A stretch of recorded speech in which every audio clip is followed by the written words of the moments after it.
બનાસકાંઠાના વાવ અને થરાદ પંથકમાં આજે વહેલી સવારથી જ ભારે ઉત્સાહનો માહોલ જોવા મળ્યો હતો। આગામી રાજ્ય કક્ષાના પ્રજાસત્તાક પર્વની ઉજવણીના ભાગરૂપે વહીવટીતંત્ર દ્વારા એક ભવ્ય મેરેથોન દોડનું આયોજન કરવામાં આવ્યું હતું। યંગ વાવ થરાદ, ફિટ વાવ થરાદના નારા સાથે યોજાયેલી આ 5 કિલોમીટરની દોડમાં હજારોની સંખ્યામાં લોકો રસ્તા ઉપર ઉતરી આવ્યા હતા અને સમગ્ર વિસ્તાર દેશભક્તિના રંગે રંગાઈ ગયો હતો।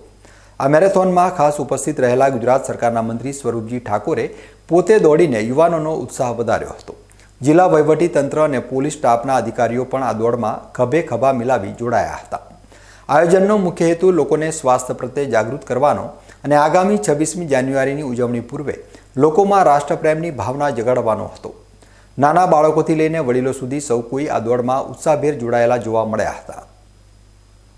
આમ વાવ થરાદમાં યોજાયેલી આ મેરેથોને માત્ર ફિટનેસનો સંદેશો જ નથી આપ્યો, પરંતુ રાજ્ય કક્ષાના પ્રજાસત્તાક પર્વની ઉજવણી માટે એક મજબૂત પ્લેટફોર્મ પૂરું પાડ્યું છે।